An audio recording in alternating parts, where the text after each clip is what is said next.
Ladies and gentlemen, welcome to the program. I'm your happy healer lover. Today we're going to be having a movie review, but more than that, we're going to be covering This is AmericanMantics. So we'll be covering the AmericanMantics view as to the world, but also we'll be covering exactly what is the state of our people. Welcome to the program. Today's date is Monday, August 16th. The time now is 10:53 p.m. Normally we come to you at 7 p.m. religiously for this program. However, today was just a bit different. I was being queued up in the Afghanistan situation. So after this program is over, I'm going to come back on again for another probably about 15 or 20 minutes and just speak on the Afghan situation. I think it's really important, and we're going to go over a few things on that at that time. Right now, what I want to focus on is this movie, UnHinged, and exactly what I got out of it. And before that, I just watched this movie over the weekend, and I felt like it really touched into something true about our society and the dangers that really are represented in that situation. So the movie really delves in that. And before I even get into the actual review, I would like to, and you could see here, I have some pictures that are set for you, and I would like for you to actually take a look at this, because this is an actual review from somebody, and I'll read it to you, and you could watch the pictures along with that actual type that I have for you. But again, this is the movie UnHinged, and this is exactly the review that was given by somebody who watched it. And so let me start with her review, because I think that is really helpful in our approach today. And I think if you hear what she had to say about this movie, I think you'll understand the deep nature of this movie and what it means to people that are watching it.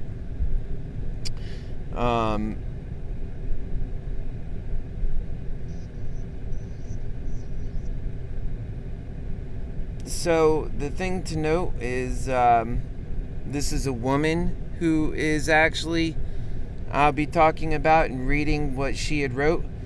And so just keep that in mind, that this is a woman, because it is, women deal with it a little bit harder, and we have to recognize that the things they go through when it comes to domestic violence, and men go through it too. So here's what she said. I found this movie very unsettling and disturbingly frightening. Due to the horrific and sudden extreme violence within 15 minutes of this, I had to shut it off, she said. As a woman with domestic violence abuse in my past, I had a very real sudden disturbed PTSD attack that left me shaking and crying within 15 minutes of watching this small section of the movie, she said. And she said she waited a very long time to be able to watch this movie for it to hit her in her most inner core. And I'm just going to read it as she wrote it. I will not be able to watch another movie with this actor in it for a very long time, is what she had said. This is my opinion entirely, but my husband was just as disturbed. It may be a bit unfair in that I couldn't and did not dare to finish this thriller due to the fact that the people in our world as a whole has so much freedom to express whatever they choose to do or say or feel or react to. I suggest, if you choose to watch this piece, prepare to feel how much less in control we really are. Anyone with a gentle, loving, caring soul should really not watch this movie, because it will affect you just as it affected me. Young children and young adults should stay clear away from this movie. and anything like it. Prepare yourself for more fear to come when you walk out your front door.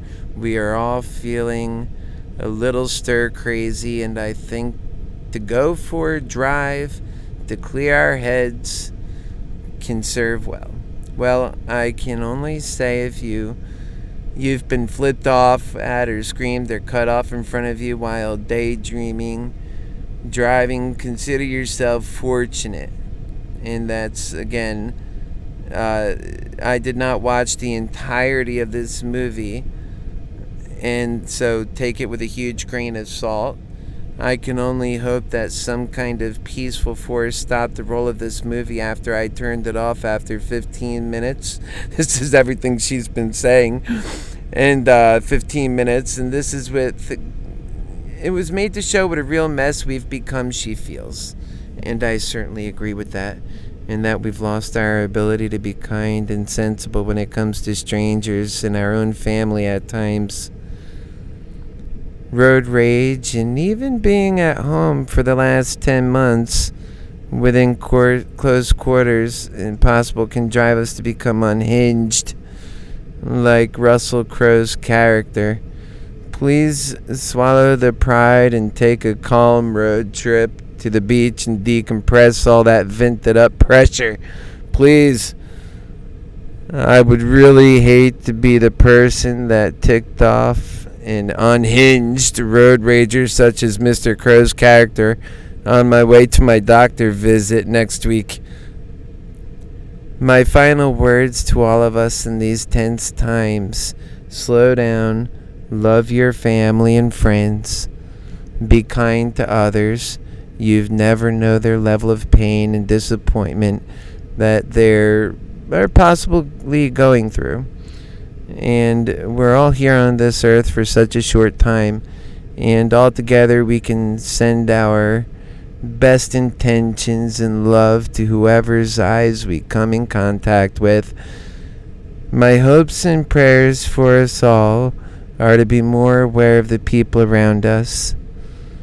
The person crossing the street, walk as much as we do on their minds. The greatest gift of all is love. Share it. Give it away daily. We all need love to build our lives, and this is her feeling this way. You could see it. And that four-letter word has and can still move mountains, which is how she ended that. And I just want to say the extreme nature of her own dealing with that, watching this movie and how it responded, how her feeling, how she realized this world. It's so becoming something we didn't bargain for, and she recognized that and the way that it affected her. So what I wanted to get into now is another part of this where my review of this movie that I watched begins. And so I'll continue to show you these pictures, and I'll just tell you what's going on. And so people are depressed and saddened, and they're made to feel left out. And they're so easily saddened and completely left out. I have mentioned them on AmericanMantics. They come in all forms, and it's because of the world of greedhell that the situation has gotten out of hand. It's really gotten completely out of control. Really has. And I know I've seen and felt it in my comings and goings. First, I can remember when people were giving you that disapproving glance when you even try to speak about religion or politics, for example. Now they seem to offer that same disapproving look if you try to talk about anything at all. Things are getting worse, folks, and no one wants to discuss what is most crucial to getting to the core answer of all of our problems. And I think they're convinced they have to wait until after their death to live the good life. Not so true. And that is one funny spirit I couldn't help but think, given we've all got that spirit of amnesia for wherever we come from before here. But clearly this is the part of us that's the observer to life. I guess that the spirit didn't get the rules on the bodies they received, right? Wish that there was more appetite for love as there is for hate. And hate sells, so people keep fanning those flames and hurting America. And they get more friends, views, and likes when they do that. I'm doing my best to correct this situation as much as one little happy healer lover heart can love. After all, we should all be so much more humble. No one knows everything the way they act. It all seems so shameful to me. I want to see how humble and loving, and I want to see unity win. Which brings me to this movie. And I watched it this weekend, and it's called UnHinged, and it can happen to you. Which is a movie that stars Russel Crow. It's a man who went through a divorce and lost everything. He was so distraught that he was taken and driven to the point of double homicide on his wife, her new boyfriend, and burned up their home. After this, he was in a weird post-murderous trance as he made the news and was considered dangerous. And in the meantime, his life is over, and he's unable to cope with life itself at this point. About this time, a lady who herself is in the middle of a divorce, and she and her son were running late on their way to drop off her son at school. During their drive, they get caught behind this raging murderer who's just at adrift, sitting at a red light. After sitting behind this unhinged man for some time, the light was preparing to turn red again. And obviously now this mother was becoming a bit impatient and unable to deal with it any longer at this point. She laid on her horn for a solid few seconds. As she sped around him, she did the normal road rage that we see all the time on our streets. A moment later, he pulled up alongside of her at the next light, and beyond the last light where she expressed her anger at the previous light. And he motions to her son after pulling along the right side of her car in the right lane, while she sat in the left lane. This deranged man rolled his window down and asked her son, who was on the passenger side, to roll down his window. At this time, the man entered a conversational tone with the child about the mother's actions and how she had no idea what kind of day he had been having. At this point, neither the mother nor the son had any idea he was the man who had killed his wife. He was just another motorist who was frustrated and late. So she decided to take it out on him at that previous red light.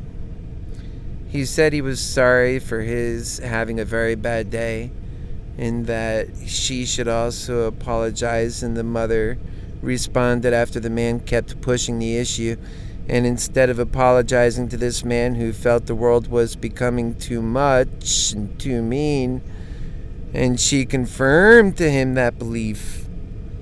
You could see in the moment, unaware of the danger she was in, that she snapped at him again, insisting that he was at fault and she was not going to apologize. Again, he apologized for his part in it and asked that she only say sorry for the way she responded initially at the first red light when she laid on that horn, because he was in her way.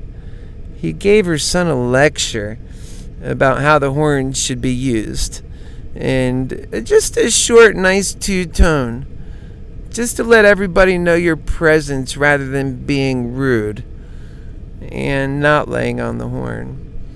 A prolonged laying on it means it's a clear misuse of the horn. In a world where you don't know what kind of day another person is having, and that instead it's more reasonable to be using a more nice tone, as he explained it to be, rather than laying on that horn, as his mother had done. And that if she didn't apologize, he would make sure that she pays dearly for that mistake. At this point, her son was insisting, "Mom, tell the man you're sorry." And he could tell how serious this man was becoming, despite using pleasant words. Her son clearly wanted this encounter to end safely and felt they were in danger by this man.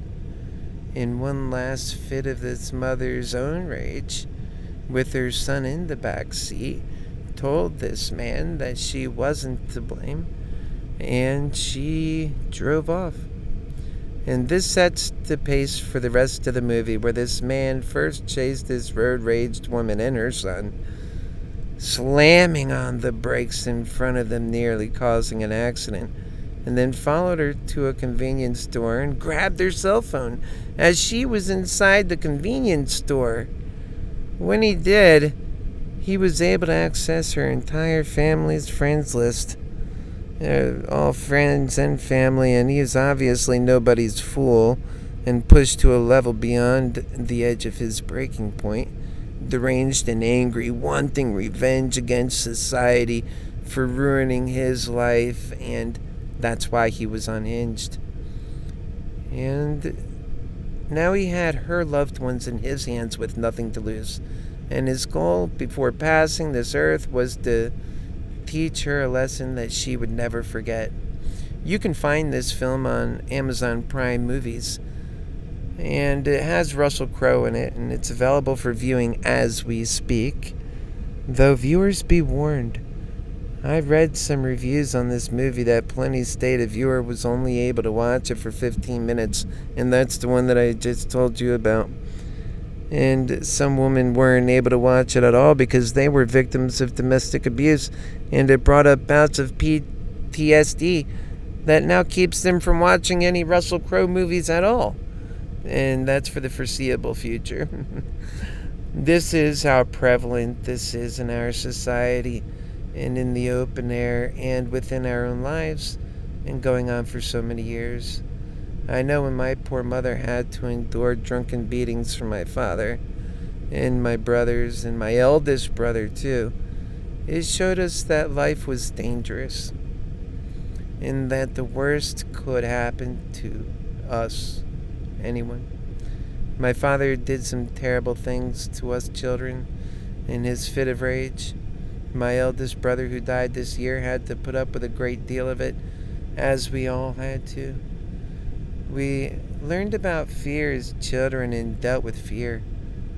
I think to a large degree, we all deal with fear. We learn from our fears, and we learn what motivates our actions when we're fearful, and how we react when we're scared, are usually in ways we wish we never had to react, but usually in ways that ensure our survival, despite whatever threat may exist. My mother would drive us to the Women and Children's Institute on days where she thought my father was out drinking. Sometimes we would go to hotels. Other times we would sleep inside her station wagon. In any event, she was keeping us and herself safe from his demons. We all loved my father and forgive him, because he was our dad and loved us so much. But he had demons that he dealt with that led to a very hard life, even for my father, as later in our lives my father kept him out of the house. She got to the point where she couldn't be around him anymore. Now that we were older and the pain that she had gone through with him, we always wanted him to stay together, my mother and father, because my father would be there for my mother, and so we thought that would be best. But it turned out it never ended up that way for us. We lost my dad in 1998 from a freak accident when a construction accident left him paralyzed. I was 18 at the time. He died during that time, and that was sad. My mother died in 2012 and wasn't as healthy as my father. And I'm really sad I have no parents, and I just know how important it is to value one another. That is why I choose to value you so much, because I know how feeling alone feels to be. And I had to get so close to God to hang on to life after my addictions and other problems in this world of greedhell dwelt upon me and my family during this life. Outside of the 7-year stint where I was very successful, it was a hard knocks life, and I watched my family go through trials and tribulations and did my best to be there for them in times of my own success. And we all started growing fast from 25 to 42. It just happened so fast as I remember it, spending most of those years doing business. And of course, from 29 pages till today, I've been studying about things that I have learned and excelled at. And one thing that I needed was my passion to stick with me. And I noticed in older people that they would become less hopeful. I didn't want to be that kind of person. I didn't want that for myself. So I studied the meaning of life, the nature of life, and its purpose and our reason for being alive. Essentially, I decided to focus on more humane tasks and I gave up business. While I still did business to survive, I was mostly focused on learning and becoming more capable and understanding in many disciplines, working to build a youthful proficiency so that I can use it to great effect in my future and later in life. I wasn't always for sure what yet. I suppose I believed in my own greatness, my own ability to have some useful effect in the outcome. I clearly knew was so wrong for people, but didn't know what was right. How could we navigate ourselves through such a world and actually win? Not like this death hell we see where some win and some die. Wouldn't God put us in a fair and just world, I thought. And it was so heavy on my heart thinking about that. It had entire implications of my future faith. And that's what the stake of this question that I mulled over for about 7 years at this time, until I knew what I knew was true. I remember going through the fear and thinking that the end of the world was imminent during the 2001 terrorist attacks, then the 2008 financial crisis, and after that and through that time, many life-changing calamities such as hurricanes, tsunamis, and cities having floods and geological scares that made everyone question our impact on this planet's geological natural ebbs and flows, that our impact may be our own doing. We know that Yellowstone is already due to erupt when it happens, and it's going to be a large killer. Will people say that they had no way of knowing? I know one thing. Everything points to becoming more powerful, but not for the corrupt. That we don't have answers to life's big questions, but we must. It's their fault.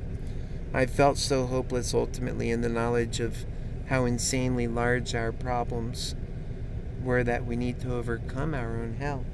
In fact, it's that very deductive reasoning that led so many people away from God and from faith altogether. Hate and hell was never a good idea, and always a symptom to a much larger problem. The evil problem, the devilish problem, how insanely unjust it would be of God to put us in such a world where we couldn't overcome our hell. That's why most adults live with no hope, while children do have so much hope. And we call children innocent. And it's actually innocent to be hopeful and loving.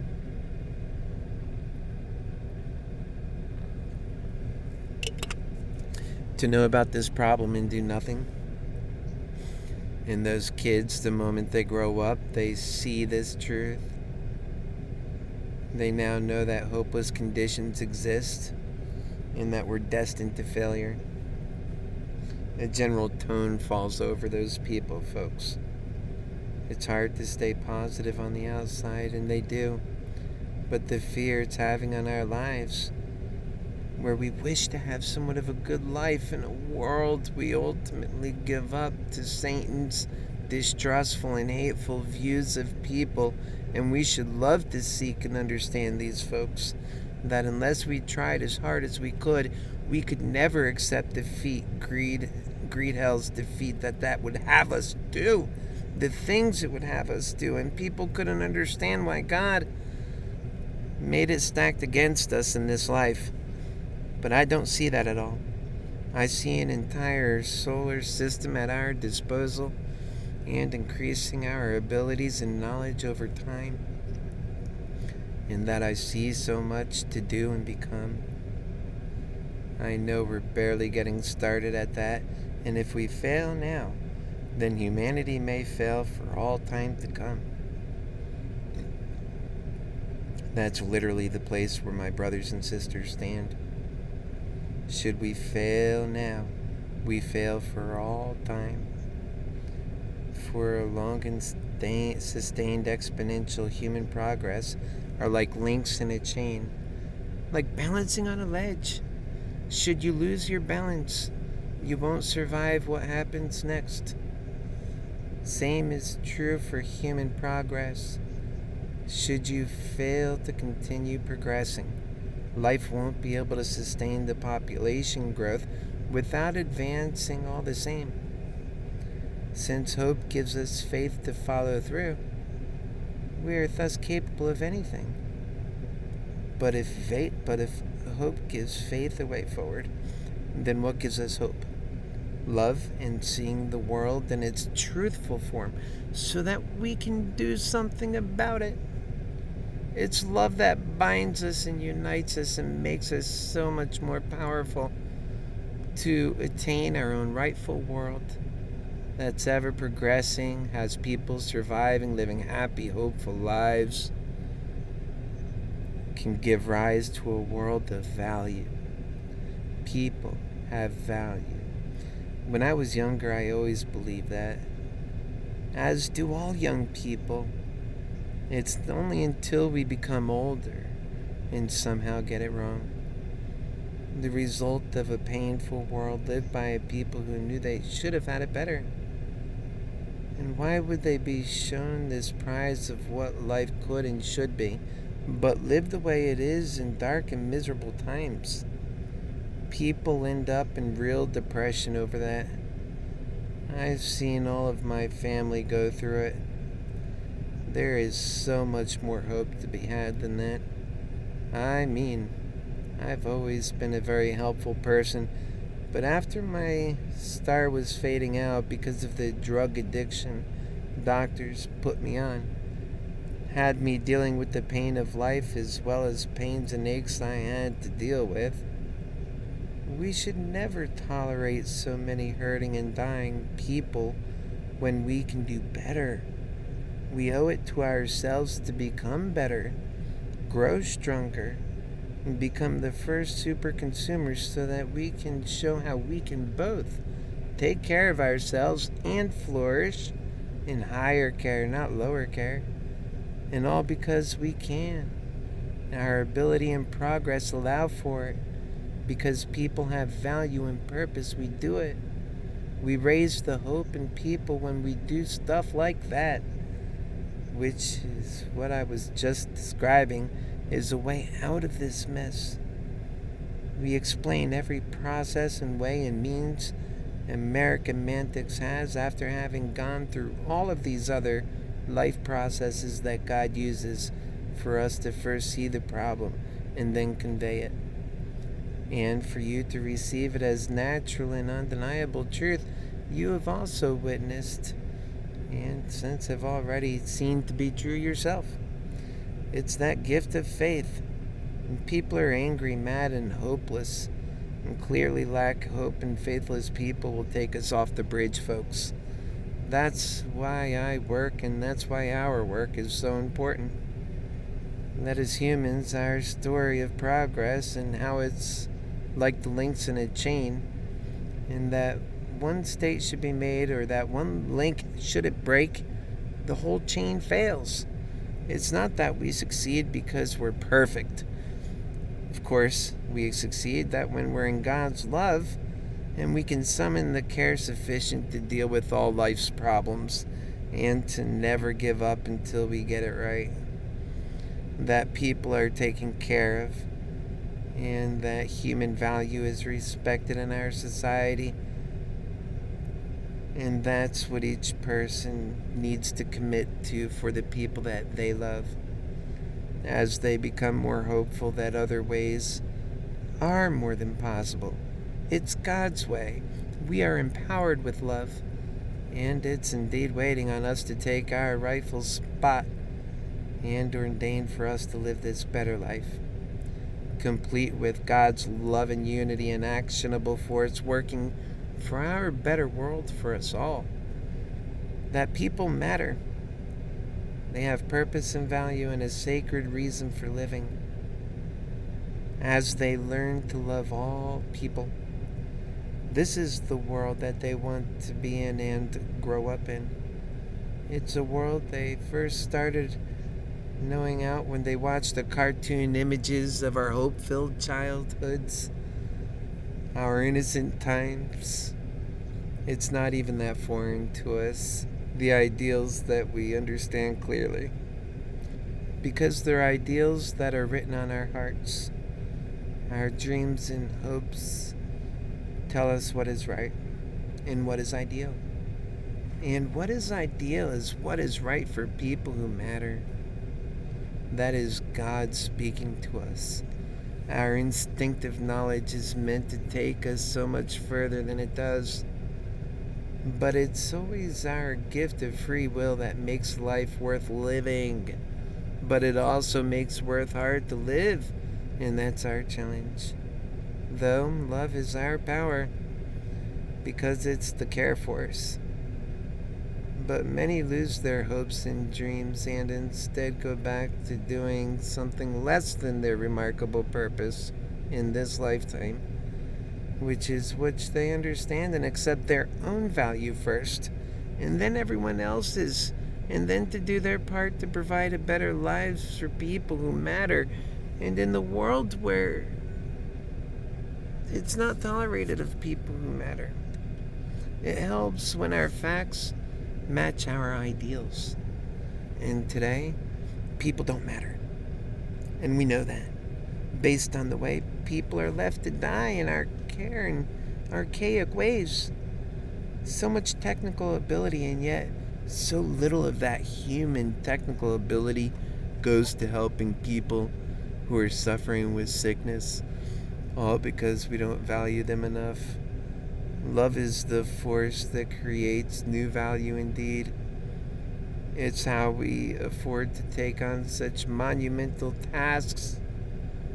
Greedhell will never compete, and all is lost in a world of making human long and sustained progress we seem destined to fail, no matter how hard we try, because we failed to use the most amazing gift God gave us, our love, the unity force. Our hell was no less destined in 2001 than it is today, just for different reasons, and on the same trajectory.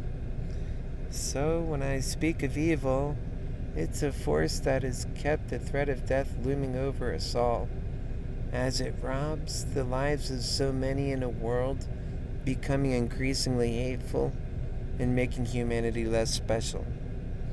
I too was lost in my life and always increasingly losing hope, even when I had lots of money. A drug addiction to go with it that threw me off my own personal gains, as I loved all those around me, but they were doing without, and my drug addiction was a gift from my greedy doctor, and that we accept this kind of stuff, but we shouldn't. I suffered in every possible way, and until I was finally certain of the answers that gave me the will and drive to live, that I realized that there is hope. That we've reached very low lows where many others have died before me, and I almost died.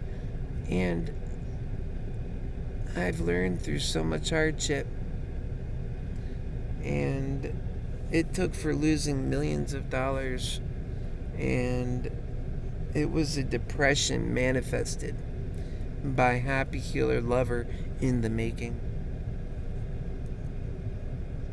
I remember giving away thousands of dollars to people who simply needed help, and I wanted to help on my own way out. I was increasingly becoming broke as I gave away a fortune that I've built from my own business. I was depressed. After I was broke, I sold my plane and gave that away too. And what I didn't give away, I know that greedhell kept trying to get more, and I was a mess. And it was the result of greedhell on people in this world. And I'm what happens to people when the world's evil's out to destroy them. I was also my father's creation. I was my parents' cherished and innocent child. I was my brother's and sister's sibling. I was the best I could be to as many as I could be. I was a child. I was lost. I was a drug addict. This world didn't understand me. I was a lover then and always in this life, as we all are. But I was losing my will to survive in a world of greedhell, where so many have come before me. And I've seen so many broken hearts and lost dreams because love didn't value their hope either. The only unity we ever get to see is from greed's fear and powers keeping us in line and fearful, driving us to do even worse against our own. Though, that's all a cancer on what we were meant to be and must be if we're to live our purpose in this life. And if any dreams come true, all dreams are to come true. That is God's way. Because what I learned when I started making it is that making it in greedhell is not making it at all. It's having it while others suffer. It's knowing we can do and have and be so much better, but then doing better comes at the expense of my own well-being. That is an inherent flaw of greedhell because of limited opportunity, scarcity, and lack of growing in sufficient ways while not getting the rightful value that it's up to us to give to our own kind and use our free will to make it happen, but also makes life worth living. By making that choice, we prove God's powers to be more capable than the evil could ever hope to be. After all, the devil wins when we're weaker and dying. That's the point. It's when I realized these truths that I put so much more together with science and even seeing miracles that I've witnessed that I felt compelled to show another way and to teach about this other way. I was becoming the happy healer I am today. It was all a transition for me.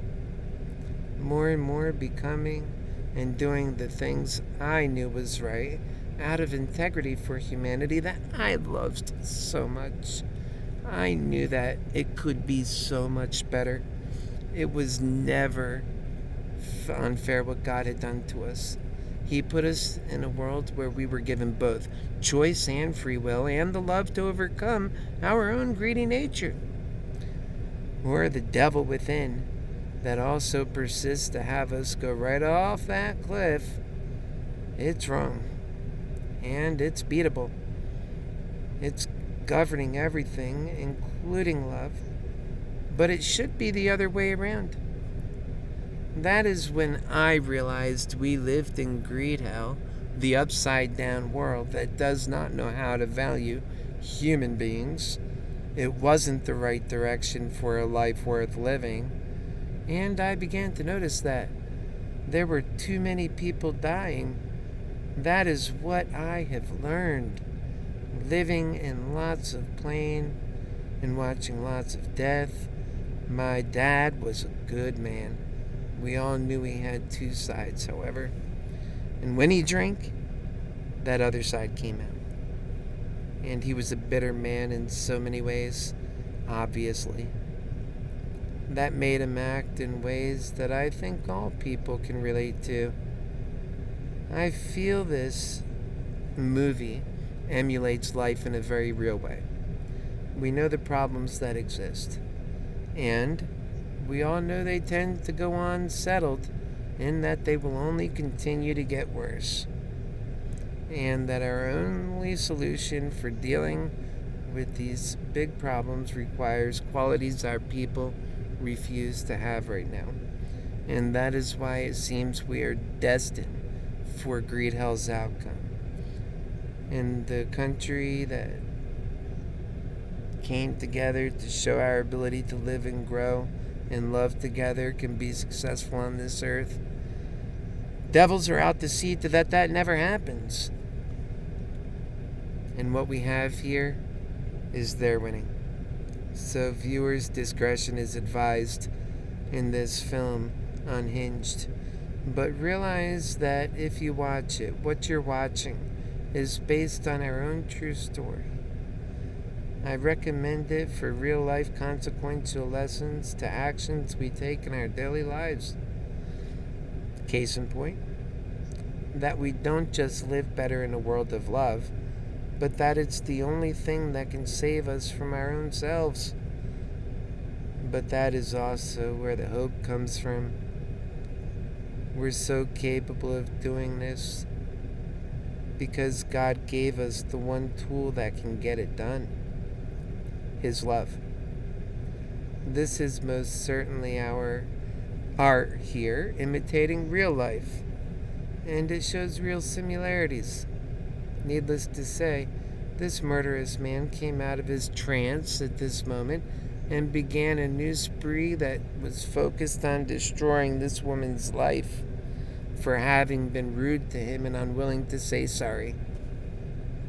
Americans who are so talented and capable, but instead of being able to work their talent, are instead using their talent for revenge and hostility towards other Americans. The writing has long since been on the wall for the outcomes of such acts. War is a never-ending cycle of greed and scarcity, death planned for human beings. And no one really does anything about it, because we live in a system of greedhell, and it's a bad system. And it's the death class is the one that these people are in, and those are the lovers that aren't so capable of doing greed so well. They're the ones doing the dying first, and then it comes for everyone else too. Greedhell never stops, and it's because the lovers are builders and so on. Thankfully, many of these types are still alive, these lovers, but many are still dying, and all are meant to be this type. And all were this type as children, lovers, builders, just lovers, only to lose their innocence because they lost their love. They accepted that they would have to be greedy to be anything. And trust me, I know. I've seen how businesses run in America, and we're among the best at it in the world. Greed is everywhere, and corruption looms large. We know this. To go anywhere in greedhell, one must be cold and greedy to a fault. The more greedy, the more successful. And that's how success is built in greedhell. Not by offering value to people who have purpose and value. And on some level, to go with it is to support it. That is greedhell's checkmate plan on the people. But you see, AmericanMantics is a checkmate plan on greedhell. I promise you that. Allow your heart's truth to guide you in this message too, and in all messages. Where do you think this will lead to? Did you really think that there would be absolutely no consequences or prices to pay for millions of Americans becoming bitter, hateful, and depressed? That division and loneliness is setting in. That heart is filled with hateful anger rather than loving hope. We're not reaching out and helping people. This didn't happen overnight. And how will it end? Once it's all said and done,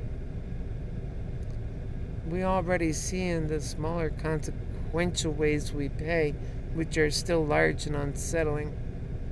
AmericanMantics is a growing and evolving program dedicated to getting this system of AmericanMantics out and growing our community of lovers ample enough to fix this problem. That's the goal of AmericanMantics. To be the romantic idea that believing in love itself is the right answer, together with honest truth, so as to see the problem accurately and have the care sufficient to fix it for one another, to do right by one another. That's so important, and that's exactly what all of this is about. We know that, and we understand the problems and how they've evolved to this point. What I think we have to start recognizing is how many of the bad things that are happening, that we all have a part in that by accepting greedhell, by not doing our part. Now, I have another video that I want to bring to your attention here, and I think this will help you understand what I mean. Do you remember back in Aurora when, during the showing of Batman, there was a shooter? Do you remember that guy? He shot up the theater. Well, before this guy shot up the theater, he asked for help. There was no help for him. Outside of the theater, he called in for help. And he's clearly mentally problematic. And that's just to start. He is so devilish, the evil ran right through him. But yet there was a part of him that reached out. Well, let's hear in his words. I put my music on my headphones, on my wireless headphones. Then what happened? Then an employee came out to the dumpster and threw something away, but I had the tinted windows and the sun shade up, so they didn't see me. But I heard them. But I heard them. You heard them come out? Yeah. What did you think about when they came out?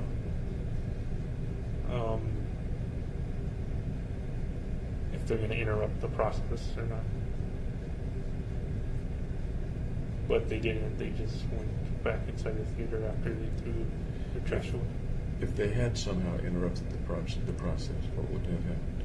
I had a handgun in my passenger door side that I could have used. Okay. Were you prepared to do that if necessary?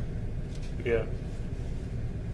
At what point did you call the behavioral health hotline of some kind? Like halfway through gearing up. From the car? Yeah. Okay. So that was something that happened in the car. If if you can, I'd like to pretty much hear everything. I want to hear the whole I story. called him, but I couldn't hear anybody on the other line. What led you to make that call?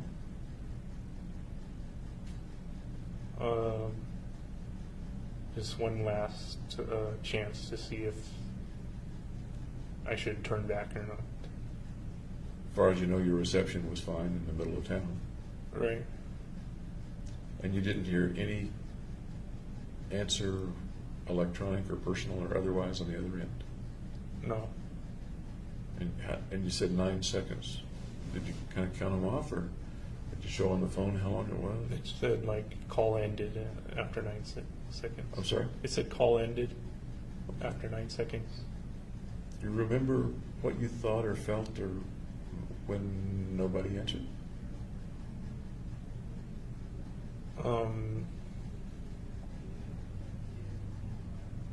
Then shortly after, I thought the FBI would stop me. Walk me through.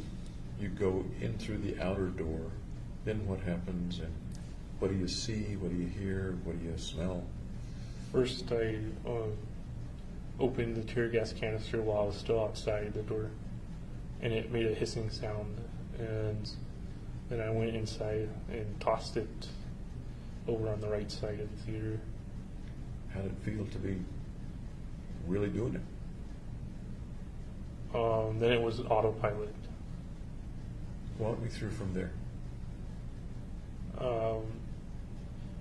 Then I raised the shotgun and saw that people were getting up in the back left corner.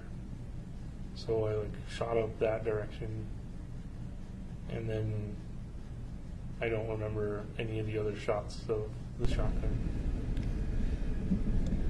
Any idea why those people were getting up in the back left corner? Well, they could see me decked out with my guns and stuff. So you shot in that direction. Do you know whether you hit anything? I heard a scream. You heard a So I scream? assumed, yeah. You shot how many times toward the folks in the upper end? I think the shotgun. Like I said, pure evil. That's what these folks are dealing with. That's what we are all dealing with. That's what the world of greedhell is. Lazy in the ways it should be activated. Helping our quest, being successful in this world where so much is at stake, where lives are at stake, where people are at stake. We must do our very best, where we will never get the lives that we deserve. And that's what Happy Healing and AmericanMantics is designed to do. I know that should we do this together, that we will live a life truly that lives up to our value and our destiny ordained by our Creator, who did not put us in a world that was ultimately unfair.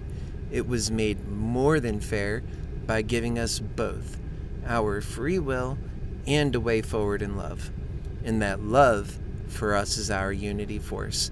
But that greed demands to take our free will away from us, leaving us less freedom than ever before in our lives, and keeping us in a unity that we couldn't find in love, unified in our hell, unified in our prison, unified in our misery, and in our death. Folks, this is AmericanMantics. Normally, we are at 7 p.m. nightly. I've been looking at that closely because I want to be your best happy healer lover, showing up to you on time as we have agreed upon. So many people are used to our 7 p.m. showing. I'm seriously considering pushing that back to 9 p.m. during the summer here in Florida because of how hot it gets during that hour, and I want to be my very best to you. So folks, look for more on the new time frame for AmericanMantics moving forward, whether we do change at 9 p.m. or whether that time will remain at 7, or whether we might go to somewhere in between like 8. Look for that, because I do suspect we will have a change, because I want to bring you the best that AmericanMantics can be.